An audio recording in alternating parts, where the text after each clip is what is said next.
साथियों नमस्कार। हम कर्मचारियों से संबंधित खबर लेकर फिर आपके साथ उपस्थित हैं आपके अपने channel total knowledge education channel पर। देखें पेंशन से संबंधित खबर। फेल हुई यूनिफाइड पेंशन स्कीम, 24 लाख कर्मियों में से 97,000 ने ही चुनी यूपीएस, ऐसा कहना है धारीवाल का।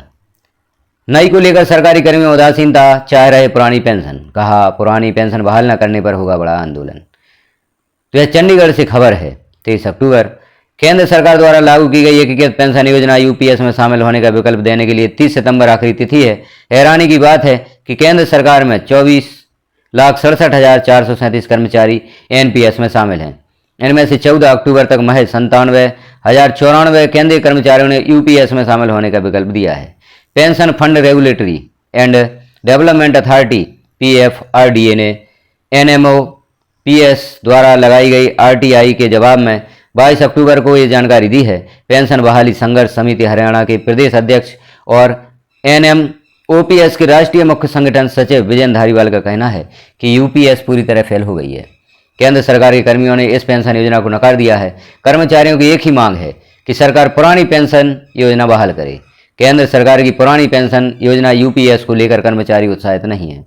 एनपीएस में शामिल कर्मियों को 1 अप्रैल 2025 से 30 जून 2025 तक यूपीएस में शामिल होने का विकल्प देना था। इस अवधि में केंद्र के 24 लाख कर्मियों में से 31,555 कर्मचारियों ने ही यूपीएस का विकल्प चुना। इसके बाद सरकार ने यूपीएस के प्रति कर्मियों की उदासीनता को देखते हुए विकल्प चुनने की अंतिम तिथि को 30 सितंबर और बाद में 30 नवंबर तक बढ़ा दिया था। अब 14 अक्टूबर तक 97,000 कर्मचारियों ने ही यूपीएस का विकल्प चुना है।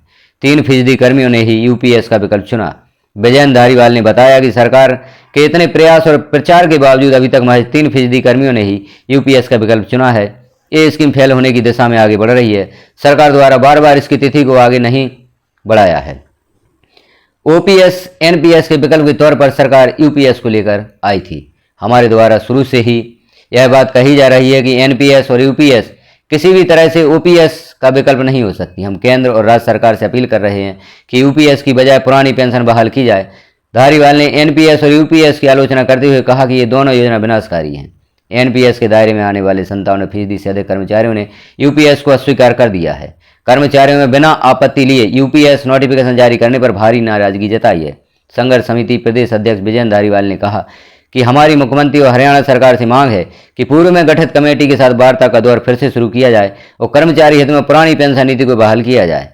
अन्यथा प्रदेश का कर्मचारी बड़े आंदोलन की राह जाने को मजबूर होगा, जिसकी पूरी जिम्मेदारी प्रदेश सरकार की होगी। तो खबर देखी हमने, जो यूनिफाइड पेंशन स्कीम है इससे संबंधित कर्मचारी चाह रहे हैं पुरानी पेंशन और सरकार देना चाहती है यूपीएस या यूनिफाइड पेंशन स्कीम।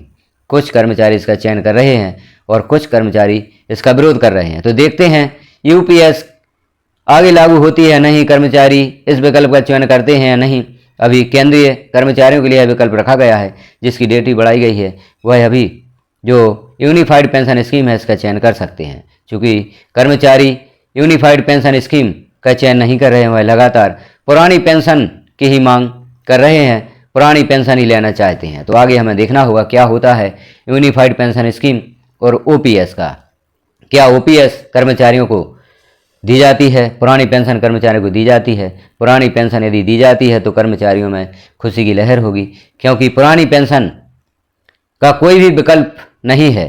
पुरानी पेंशन के मुकाबले ना यूपीएस है और ना ही एनपीएस है। तो इस प्रकार की खबरों को देखने के लिए हमारे साथ बने रहें। चैनल को सब्सक्राइब कर लें।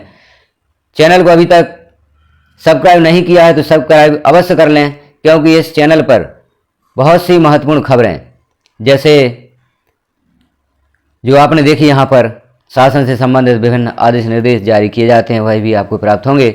यूडाइज प्लस का कार्य आप कर रहे होंगे शिक्षा विभाग में, तो उससे संबंधित जो समस्या हैं आपकी, उन समस्याओं का समाधान भी आपको प्राप्त होगा। तो हमारे साथ बने रहें। चैनल को सब्सक्राइब अवश्य कर लें, बेल आइकन को क्लिक कराल पर प्रेस भी अवश्य कर दें, और वीडियो आपको प्राप्त होता है तो अन्य साथियों में शेयर करें, ताकि उन्हें भी यह महत्वपूर्ण खबरें प्राप्त हो सकें। वीडियो को लास्ट तक देखने के लिए आपका धन्यवाद।